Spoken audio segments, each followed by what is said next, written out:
आपको सर बुलाऊं, गुरुजी कहूं, स्वामी जी, मैं क्या कह के संबोधित करूं आपको? एक कार्यक्रम में, एक प्रोग्राम में मैं गया था, मुझे उन्होंने कहा कि आज हमारे बीच में गोल गोपाल आए होंगे। अच्छा, विवेक सर के बारे में हमने सुना है कि किसी को बिजनेस रिलेटेड प्रॉब्लम हो तो 5 सेकंड के अंदर जवाब दे देते हैं। जब भाभी जी आपको तैयार होने के बाद पूछती मैं कैसी लग रही हूँ, 5 सेकंड में जवाब दे पाते हैं आप?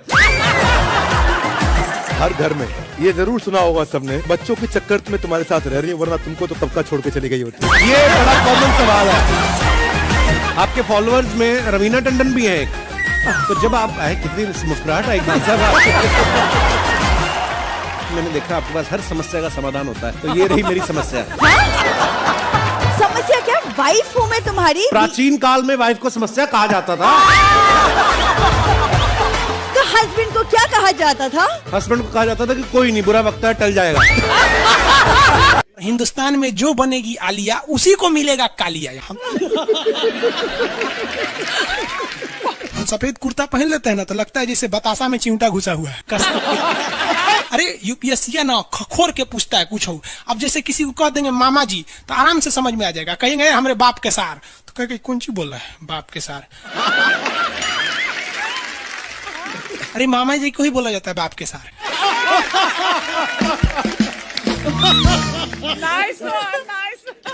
तो वही ऐसे पूछता है। भूगोल वालों ने ये दोनों का नाम अलगे रख दिया। हम तो आपको धाए दे बता दिए थे, आप में से कितने अच्छे से आप बता दिए कि एक में कि दो में। लेकिन यही क्वेश्चन यूपीएससी पूछा था और आधा लड़का गलती ठोक के आया था। क्या पूछा था पता है? कि ज्यादा ठंडा टुंडरा में पड़ता है कि टैगा में। अब लड़का पगला गया, टुंडरा टैगा कौन सी होलो रे भाई? टुंडरा टैगा, लो टुंडरा टैगा यहाँ पर। Very good. अरे इसमें इमोजी कौन लिख के भेज रहा है? ये सबको हमने बतियाने का आदत लगा है, इमोजी लिख के भेज देता कहीं।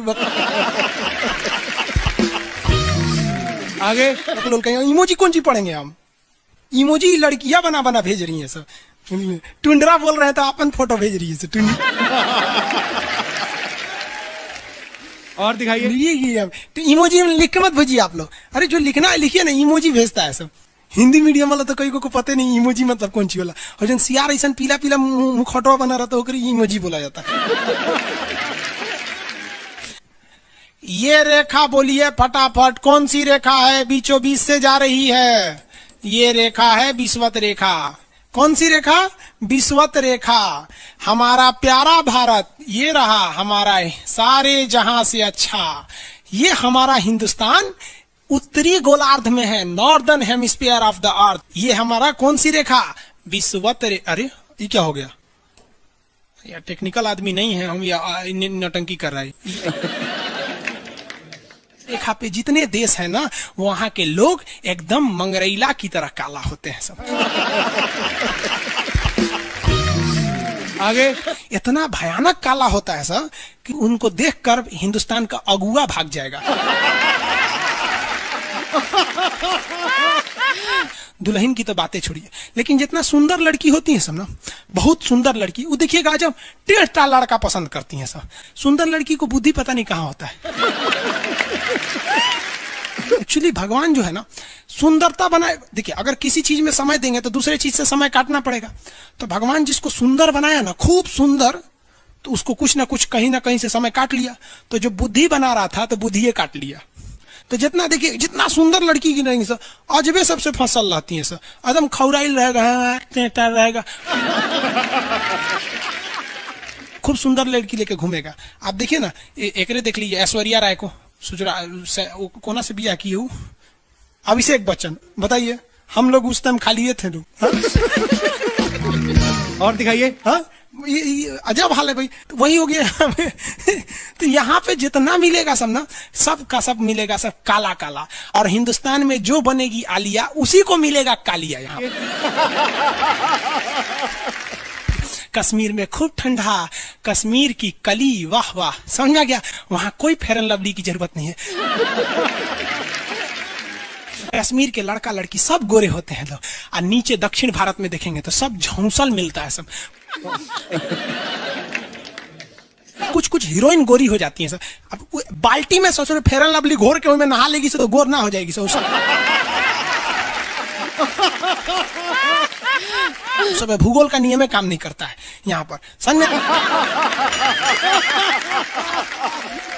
रहा है कि नहीं आ रहा? तो साउथ के लोग काले क्यों होते हैं? अब भैया साउथ वाले लोग बुरा नहीं मानिएगा, और काला होना बुरा क्या? हम खुद काला है, हम क्या दूसरे को बोलेंगे? हम सफेद कुर्ता पहन लेते हैं ना तो लगता है जैसे बतासा में चिमटा घुसा हुआ है।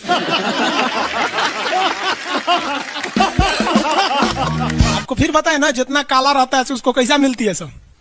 हाँ चलो ध्यान से देखो इधर। यहाँ समझिए, आप समझ में आया? कश्मीर के लोग गोरे काय होते? अच्छा, कश्मीर से तो ज्यादा गोर चाइना वाला होगा सर, ओसे गोर तो रूस वाला होगा सर। ऐसे रूस वाला को देखेंगे ना, व्लादिमीर पुतिन को देखिएगा तो लगेगा जैसे छीलल मुर्गी है।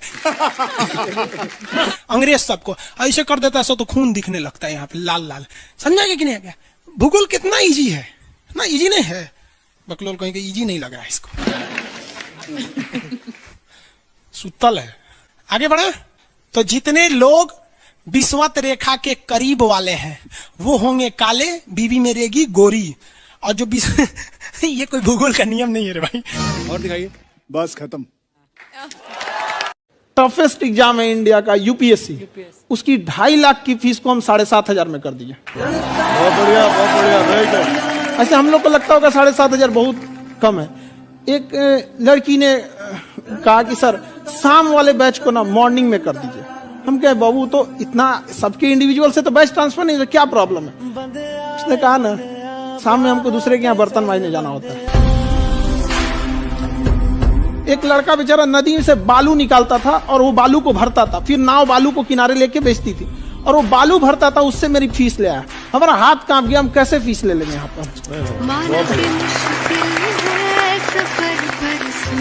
उसी दिन हमने ये प्रण लिया था कि भारत का कोई भी बच्चा उसके सफलता में पैसा उसकी बाधा नहीं बनेगी, चाहे उसको जितना भी पढ़ना रहे।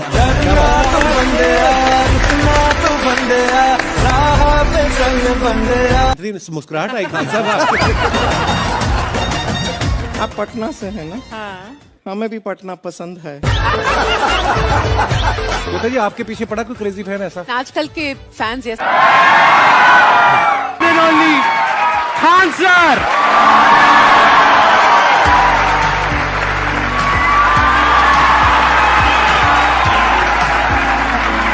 जी कैसे हैं आप? सीरियल तो और ससुरा चौपट रहता है। देखो सीरियल में समझे में नहीं आता। अच्छा एक चीज कभी गौर कियो, सीरियल में ना हीरोइन जो होती है सब, यानी जो उसमें वो लीडिंग कैरेक्टर में होते हैं सब, आदमी सीरियल में झुंझुन्ना रहता है। आप सीरियल को ध्यान से देखिएगा, आदमी का रोल क्या होता है। जैसे सीरियल चालू होगा, आदमी को शीशा के सामने टाई लगाते दिखाया जाएगा, उसकी पत्नी बैग लेके खड़ा रहेगी। अगला सीन में वो ऑफिस में लैपटॉप खोला है, खत्म काम उसका, सीरियल खत्म, बाकी सब महिला। अच्छा तू खाना बनाई है, नमक छोंक देगी जा।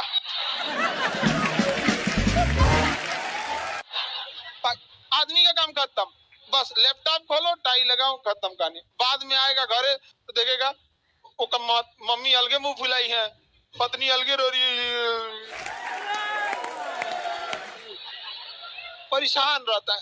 तो सीरियल में तुम तो मेल का कैरेक्टर देखना, बेचारा इसको लिया काहे है,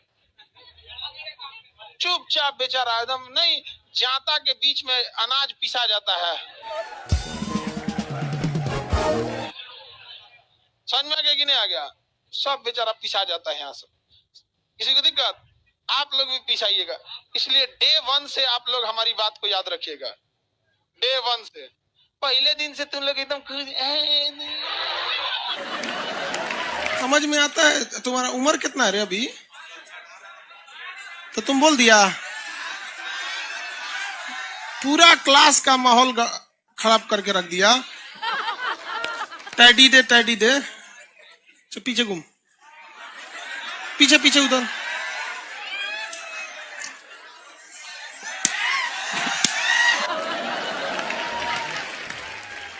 पढ़ने का उम्र है, पढ़ाई कर ले। प्यार मोहब्बत के लिए सलमान खान का उम्र भी बहुत है, और जिसको तुम दिन रात पीछे पड़ता है ना, सलमान खान बुढ़ौती में उसको 2 मिनट में फंसा लेगा।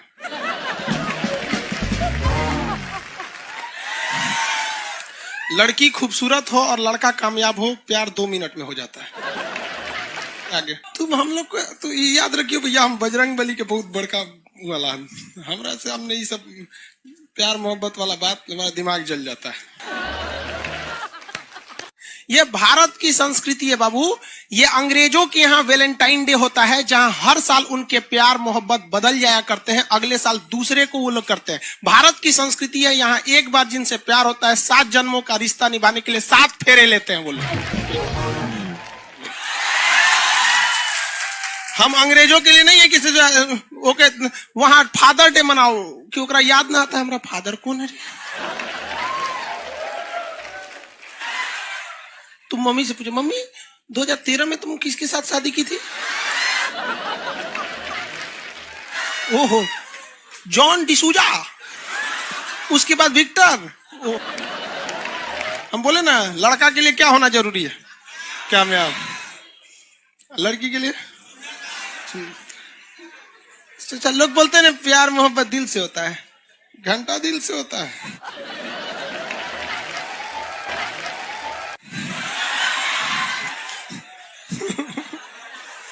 अगर प्यार दिल से होता तो सारा ब्यूटी पार्लर बंद हो चुके रहते।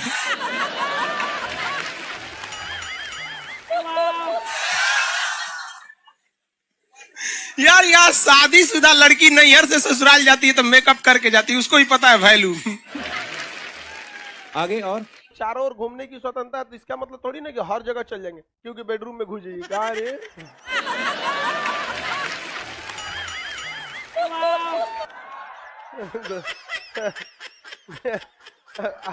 आज जाके कह दीजिए खान सर बोले थे चारों ओर घूमने की स्वतंत्रता, के कचर के मारेगा आपको। अगला स्टेशन कैंट एरिया है, वसंत विहार। जिनके पास इस स्टेशन पर उतरने का कार्ड ना हो न उतरे, और आपके पास कार्ड नहीं है उतर गए, चल ना घूम के आते हैं दूसरे का मेट्रो से, तो वहाँ बैठल रहेगा आर्मी वाला धो देगा। अगले मेट्रो में आप जाएंगे नहीं, पहुंचाए जाएंगे। घर में भी देखिएगा ना, महिला हड़ताल करेगी तो बोलबे नहीं करेगी दीदी।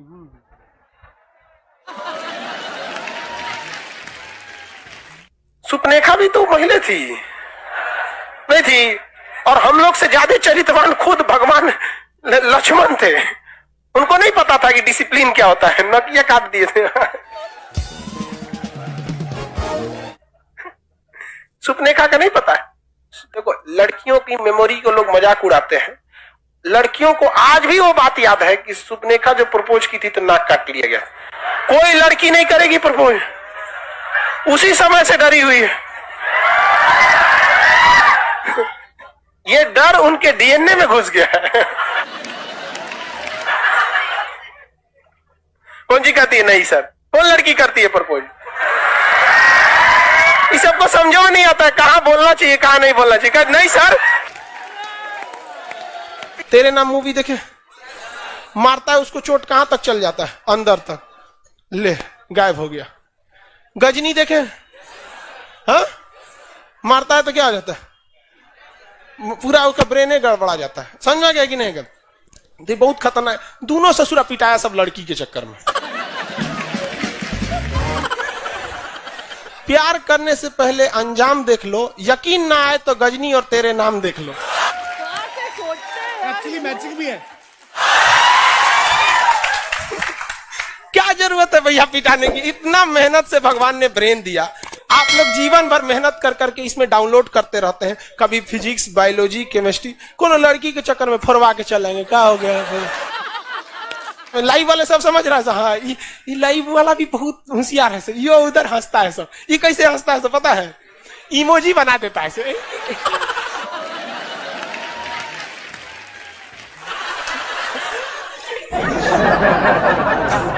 डिजिटल इंडिया में भी हंसी नहीं बर्दाश्त होती, घुसियाएगा तो लाल रंग का भौकाल बना दी गई। कब कब बैच लेट हो जाता है ना, घुसिया के ऐसे बोलता है सब। ओए खत्म हो गया। आप में से कितने लोग हैं जो बहुत एक्साइटेड हैं आज के सेशन को लेकर के?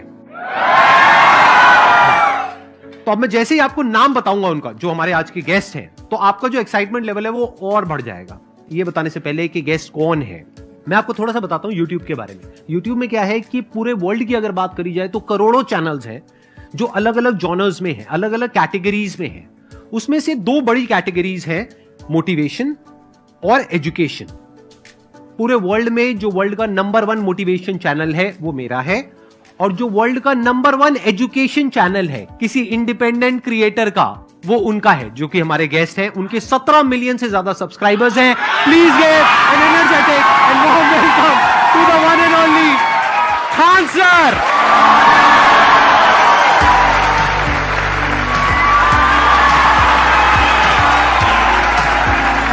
क्या हाल जी, कैसे हैं आप?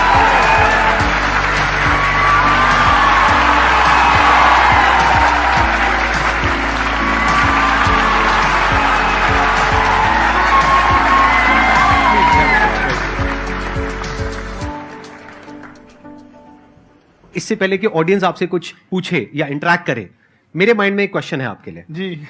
जो बच्चे हैं वो आपके इतने दीवाने क्यों हैं, इतने पागल क्यों हैं आपके पीछे? मतलब मेरे कमेंट सेक्शन में भरा पड़ा था, खान सर कब आएंगे, खान सर कब आएंगे। मतलब ऐसा क्या जादू कर दिया आपने बच्चों के ऊपर? ये सवाल हम आपसे भी पूछते हैं, हमारे पे भी इतना कमेंट आया, इतना मेरे तो ऑफिस में लोग चले आए कि सर कब जा रहे हैं। अच्छा। क्योंकि हम लोग का तो एग्जैक्ट है वही पढ़ाना है। हाँ। तो देखिए, हम लोग का मेन है कि बच्चों को जो जरूरत रहती है कि अगर लड़का पढ़ने आया रहा ना, उसके मन में कोई डाउट ना रह जाए। हम उसको कहते हैं कि हम तुम्हें पढ़ा रहे हैं, दम है तो भूल के दिखाओ, याद करके नहीं।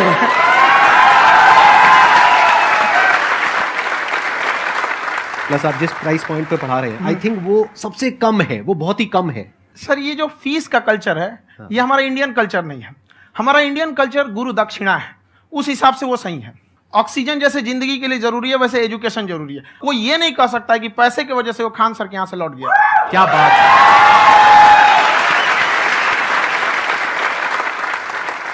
मैंने देखा कि आपका ये जो चैनल है कि ये पिछले 3 साल के अंदर अंदर ही ग्रो किया है। हमको जब चैनल शुरू हुआ तो एक दिन में हम 4-5 वीडियो बनाए। एक हमको कुछ आता, आज भी नहीं आता इतना, तो हम देख के कैमरा उमरा तो हम कंफ्यूज हो गए, बाप रे। तो हम एक ही दिन में वीडियो शूट किया, पढ़ाने वाला टॉपिक था हमको। उसके बाद कभी वीडियो नहीं, 6-7 वीडियो एक ही बार शूट कर लिए। और एक जो थे जिनका कैमरा वगैरह था, मेरे पास कैमरे भी नहीं थे उस टाइम, और कैमरा 35,000 का था। तो 6 महीना इसी में लग गया, जो 35,000 इसी में फंस जाएगा। तो उनके कैमरे से शूट किए, उन्होंने कोई चार्ज लिया, उसके बाद हम छोड़ ही दिए। लॉकडाउन लगा, तब हम कहें आप कैसे पढ़ाएंगे? वो तो 1 दिन 2 दिन करते करते अचानक लंबा हो गया। तब हमको याद आया कि ओहो, मेरा एक चैनल भी है वहाँ पे। तो उस समय उस पर लगभग 30,000 सब्सक्राइबर हो चुके थे। तो जैसे लॉकडाउन लगा तो उस पर पढ़ाना चालू किया, और पता नहीं क्या लोगों को पढ़ाई में इतना इंटरेस्ट आ गया कि आपका स्टाइल ऐसा है थोड़ा सा। आप आई थिंक पढ़ाई के साथ साथ में जो बीच बीच में आप थोड़ा बहुत छोड़ते रहते हैं ना, मतलब जो एंटरटेनमेंट चलता रहता है। ये बात हम देखिए, जब हम गुलाम थे ना, तो अंग्रेजों ने एक चाल चला था कि भारत को हम फिजिकली गुलाम रखेंगे 100-200 साल, मेंटली 1000 साल कर देंगे। उन्होंने पढ़ाई का मॉडल चेंज कर दिया। उन्होंने ऐसा डिजाइन किया कि ये टीचर की रिस्पॉन्सिबिलिटी है, वो पढ़ा के चला जाए। टीचर की रिस्पॉन्सिबिलिटी यहां खत्म नहीं हो जाती। पढ़ाना तो कोई भी पढ़ा सकता है, टीचर की इससे बड़ी रिस्पॉन्सिबिलिटी होती है उसे समझाना। वो समझा कि नहीं समझा। अगर लड़का आपके समझाने के बाद डाउट रह गया तो ये आपकी गलती है। लड़का हमसे पूछता है, सर इतनी भीड़ है आपके पास, तो कहे सर डाउट कैसे पूछेंगे? हम कह रहे यार, तुम्हारा डाउट बचेगा तब ना पूछेगा तुम डाउट यहाँ पर।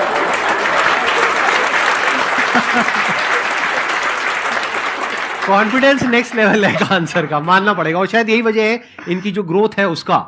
किसी ने शायद सपने में भी नहीं सोचा होगा कि पिछले 2 साल के अंदर अंदर जो आपके चैनल की ग्रोथ हुई है, जैसे आप खुद ही बता रहे हैं कि लॉकडाउन के टाइम पे आपके 30,000 के करीब सब्सक्राइबर्स थे, आज की डेट में 17 मिलियन है। और मेरा एक क्वेश्चन और है, इससे पहले कि ऑडियंस में से आपसे कोई क्वेश्चन पूछे, कि कई बार आप ऐसे भी टॉपिक्स टच करते हैं जो थोड़े से कंट्रोवर्शियल हैं या थोड़े से सेंसिटिव हैं, जिसके ऊपर बात करने की हिम्मत आई थिंक बहुत ही कम लोगों में है। तो आपको कभी ये नहीं लगता है कि कहीं ज्यादा तो नहीं हो रहा है, इसको थोड़ा रोक देते हैं, थोड़ा कम कर देते हैं? क्योंकि कोई लाइन ही नहीं है वैसे तो बोलने को, तो आप कुछ भी बोल दो, कितना भी बोल दो। हुई है कंट्रोवर्सी बहुत बार। एक्चुअली बचपन से हमको फौज में जाना था, और फौज वालों के लिए ये सब मायने नहीं रखता। उसको करना है मतलब करना है, तुम सामने कुछ भी रहो, डजंट मैटर।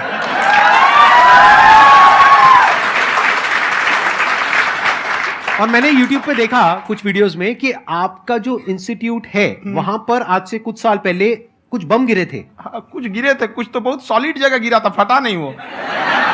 मतलब आपके आसपास? हाँ, बम को भी पता है कि टीचर की इज्जत किया जाता है। क्या बात है, क्या बात है। मैं समझ पा रहा हूं कि ये आपके अंदर जो एटीट्यूड है ये कहां से आ रहा है, क्योंकि आप बचपन से ही फौज में जाना चाहते थे, तो आप जंग के मैदान में ही खड़े हैं एक तरीके से। बस फर्क ये है कि आपके हाथ में कलम है, हथियार ना हो करके। हथियार से एक आदमी की जान जा सकती है, हाँ। कलम से बहुत ताकत होता है। शिक्षा एक ऐसा हथियार है ना, हर कुरीतियों से लड़ सकता है, हर तरह की समस्याओं से। और ये एक ऐसा हथियार है, मेटल डिटेक्टर में भी नहीं पकड़ाता है।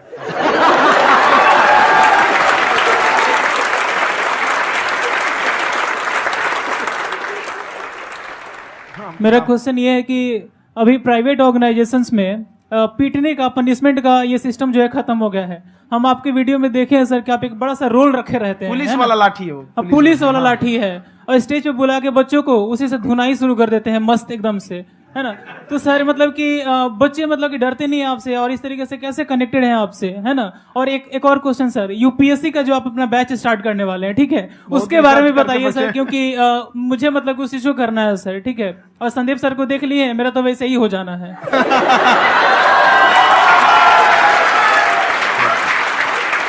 क्या हो जाना है? मेरा पूरा कंप्लीट करो। I'll be an IAS officer next year because I have seen you, sir. My day is like complete, sir. All the best. Thank you so much, sir. Thank you. पूरा बोला करो। Thank you. देखिए, लड़कों को जहां तक पीटने की बात है, जब पढ़ाने की बात आएगी तो उसको हम पूरे बेहतरीन ढंग से पढ़ाएंगे। लेकिन जब सजा देने की बात आएगी ना, तो वो भी बेहतरीन ढंग से होगा। ऐसा थोड़ी होगा कि बस एक ही चीज बेहतरीन ढंग से होगा। और डर का होना बहुत जरूरी है। ये डर भी अपने आप में एक मोटिवेशन है, क्योंकि जब आपके अंदर एक थोड़ा सा डर रहे ना, तो डर के भागिए मत। एक ऐसा डर जिसको आप लगे कि नहीं नहीं थोड़ा सा और करने की जरूरत है, फिर तो ये हम इसको क्रॉस कर जाएंगे आप। तो लड़कों के अंदर ये डर बनाना भी जरूरी रहता है। और रही बात यूपीएससी वाले की, जो आपने बोला, बहुत सारे लड़के वेट कर रहे हैं यूपीएससी की, क्योंकि 2-2.5 लाख फीस सारे लोग एफोर्ड नहीं कर सकते। और हमारा वही रहता है, हम तो ज्यादातर हमारे स्टूडेंट देखेंगे तो किसी के रिक्शा वाला, सब्जी वाला, यही लोग, इनको तो 2.5 लाख रुपया, इनके पास पूरी संपत्ति नहीं होती है, फीस कहां से भरेंगे वहां पे, उसके बाद रहेंगे कहां से। तो ऑल ओवर इंडिया से, कश्मीर से कन्याकुमारी तक, गरीब से गरीब भी लड़का उसको पढ़ सकता है। यही कुछ 1000 रुपये मंथली, 12-14 हजार साल का पड़ेगा, खत्म हो जाएगा इतना में।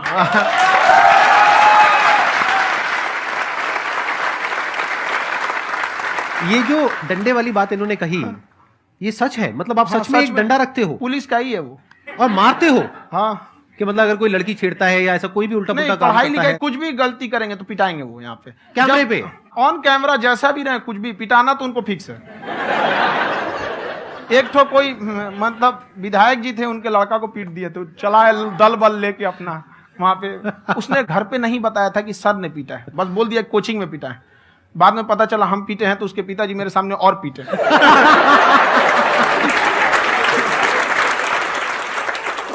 सर, आपका सबसे बड़ा डर क्या है, आप दोनों का?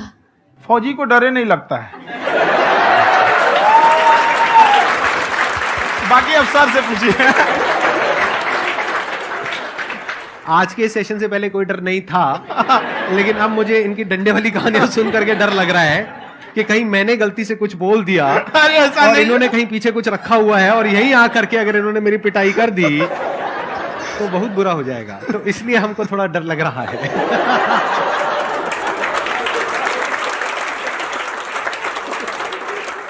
आपकी डेली कितने घंटे क्लासेस होती हैं? 6-7 घंटे। अभी भी खुद ही करते हो आप? हाँ, हमारे स्टाफ परेशान रहते हैं। हम 1:30-2 बजे सोते हैं, सुबह 6 बजे उठ जाते हैं, परेशान रहते हैं। यार इतना क्यों करते हो, है ना?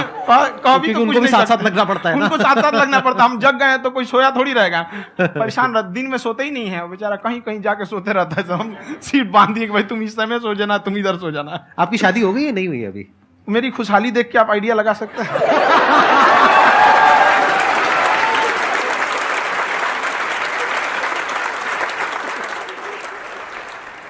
First of all I would like to say sir, thank you so much to you and to your team कि आपने मुझे यहाँ आने का मौका दिया। एंड सर, अब तक मैंने आपको सिर्फ फ़ोन या लैपटॉप में ही देखा है दोनों को, आज फर्स्ट टाइम लाइव देख रही हूँ तो बहुत अच्छा लग रहा है।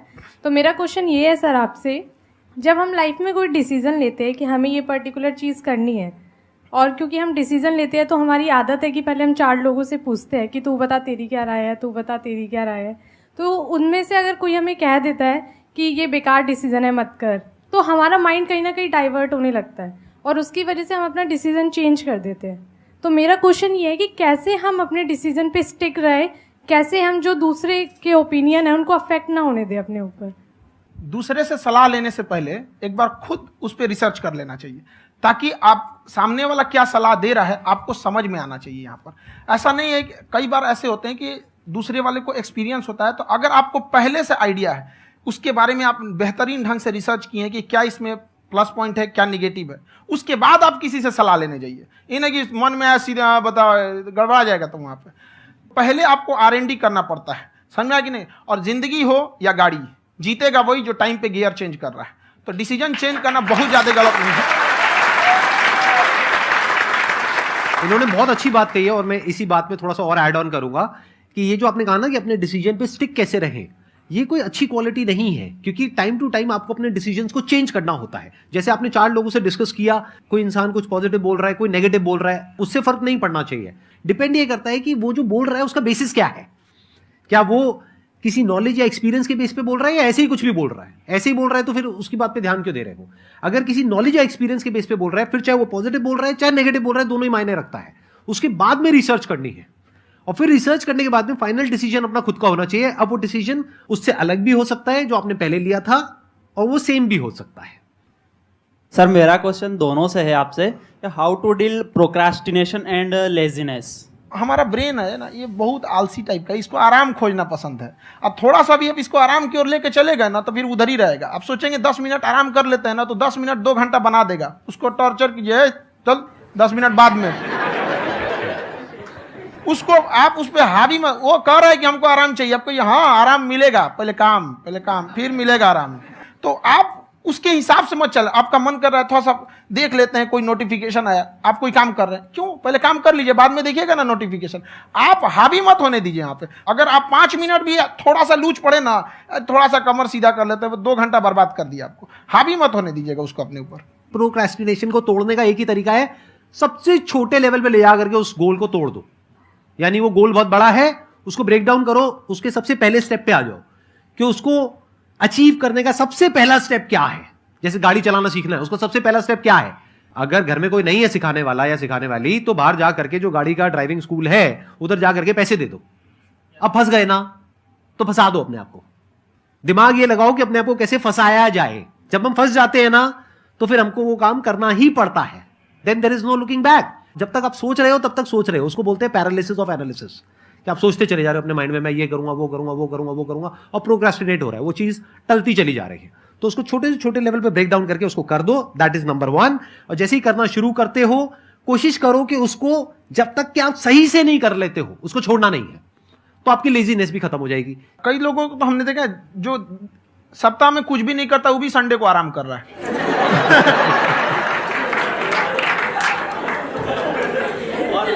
वैसे कहा भी जाता है कि अगर कोई काम आपको करवाना है ना, तो ऐसे किसी इंसान को दो जो बिजी है। हाँ। ऐसे आदमी को मत दो जो खाली है। ये परफेक्ट एग्जाम। किसी को भी आप देखिएगा जिसको आप कहते हैं कि मतलब थोड़ा ठीक ठाक आप समझते हैं कि नहीं ये बहुत आगे निकल, वो एक काम को खत्म करने के बाद कभी आराम नहीं करेगा। एक काम खत्म हुआ उसको लगेगा हाँ एक खत्म हो गया, अब दूसरा करना चाहिए। और वही जिसको देखिएगा एक खत्म हो गया और आराम करना चाहिए, कभी नहीं, लाइफ में आखिरी सांस तक। सर यहाँ पे सब हिंदी में पूछते हैं, इंग्लिश में पूछते हैं, मैं भोजपुरी में पूछूं? जौन भाषा ठीक लगे तोने में पूछ दो। हाँ सर।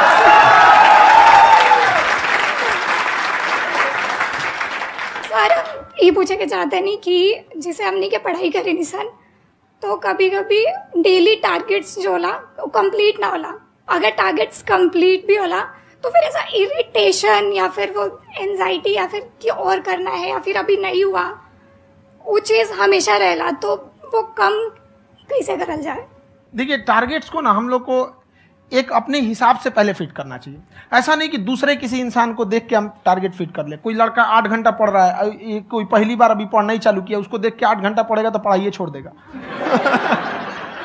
तो आप अपनी क्षमता के हिसाब से देखिए कि आप कितना पढ़ सकते हैं। अगर आपने एक घंटे को बना लिया कि हम 1 घंटा पढ़ सकते हैं, अगले 1 हफ्ते तक उसको सस्टेन रखिए। जिम में कैसे करते हैं लोग, पहले दिन उठा लीजिएगा 1 क्विंटल तो हार्ट अटैक हो जाएगा। तो वो धीरे धीरे टारगेट सेट कीजिए और अपनी क्षमता को भी देखिए। हर इंसान की क्षमता अलग है। कंगारू को देख के हाथी छलांग मारेगा, पैर तोड़ के बैठ जाएगा।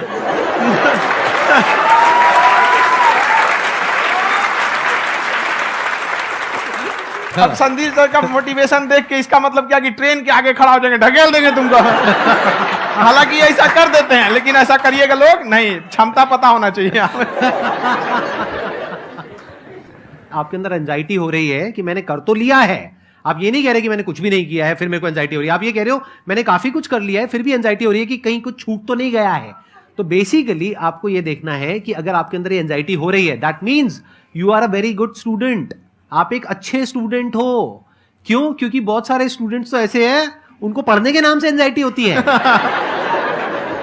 तो आपको एंजाइटी हो रही है कि मैंने पढ़ लिया, दिन में मानो 8 घंटे का आपने टारगेट सेट किया और 6 घंटे पढ़ लिया, या मान लो 8 घंटे भी पढ़ लिया, फिर भी एंजाइटी हो रही है कि मैंने 10 घंटे नहीं पढ़ा। तो ये तो अच्छी क्वालिटी है ना, ये तो एक ब्रिलियंट स्टूडेंट की क्वालिटी है, क्योंकि एंजाइटी उसी को होती है जो केयर करता है, जिसको परवाह है, उसी की तो एंजाइटी होती है। जैसे माँ को अपने बच्चे की, जैसे एक माँ को अपने बच्चे के, जैसे एक माँ को अपने बच्चे को लेकर के एंजाइटी होती है। हंस लो मजाक उड़ा लो मेरा। कोई बात नहीं, एडिट कर देंगे इसको हम। हाँ।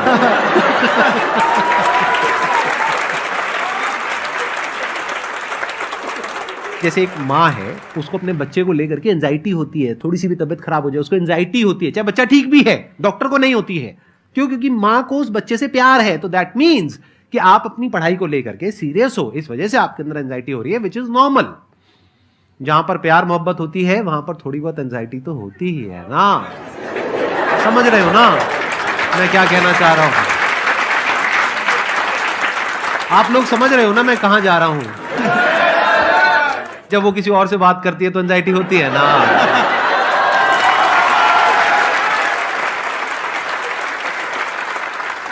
सर, आपकी स्टोरी हमने सुनी थी, तो एक टाइम आया था जब आप गंगा किनारे जाके बैठ गए थे, उस समय आपको कुछ समझ नहीं आ रहा था। तो उस समय मतलब आपने ये डिसीजन कैसे लिया कि अब आगे नहीं, यहाँ से वापस जाना है? रास्ता ही नहीं था। घर जाने के लिए एटलीस्ट 90 रुपए चाहिए थे, जेब में 40 रुपए थे, कैसे घर जाते हैं? और हम गंगा के किनारे चुपचाप बैठे बैठे हम कहें कि अब बहुत टेंशन हो गया, अब घर जाना चाहिए। रूम पे, तो किराए के रूम पे ही आदमी सारे लोग रहते। गए वहाँ पे तो रूम लॉक हो गया था, तुम खटखटाए तो ऊपर से गुस्सा से बोले जो ऑनर थे, क्या टाइम हो गया है? तुम कहीं 9-10 बज रहा होगा। घड़ी देखिए तो 2 बज रहा था रात का, 2-2:30 बज गया था वहाँ। टेंशन में आप तो होता है, कई बार ऐसा समय आएगा कि लगेगा जैसे अब कुछ नहीं हो सकता है, तो इससे घबराना नहीं है। कभी कभी गुच्छे की आखिरी चाबी भी ताला खोल देती है। जो बातें आपने बताई कि घर में प्रॉब्लम्स ये तो बहुत लोगों ने फेस करी वहां पर, आप अकेले नहीं है, बहुत लोगों ने ये प्रॉब्लम्स फेस करी, बहुत तरह की प्रॉब्लम्स देखी, बहुत तरह की स्ट्रगल्स देखी, लेकिन वो सब इतने कामयाब नहीं हो पाए जितने कि आप हुए। तो आपके अंदर ऐसा कुछ ना कुछ है जो औरों के अंदर नहीं है, तो वो मैं जानना चाह रहा हूं कि वो ऐसा क्या था जहां से कि आपका दिमाग यहां तक सोच पा रहा है कि मैं पूरे इंडिया में इतने बड़े लेवल का चेंज लेकर के आ सकता हूं, एजुकेशन फील्ड में रेवोल्यूशन लेकर के आ सकता हूं। ये सोचना ही बहुत लोगों के बस का नहीं है। मेरी एक खुद की थिंकिंग, अगर हमको कोई 100 रुपए किसी काम के लिए दिया, हम सबसे यही कहते हैं, तो हम कोशिश करते हैं उसे 200 का रिटर्न दे। अगर कोई हमसे 200 रुपया फीस दे रहा है, 250 दे रहा है, तो हम उसको ये कोशिश करते हैं कि तुम्हें ऐसा लगे कि नहीं भैया हमने 10-20 हजार का पढ़ लिया यहाँ पर। वो ईमानदारी से कभी कमी नहीं। और हमेशा अगर हम प्रॉमिस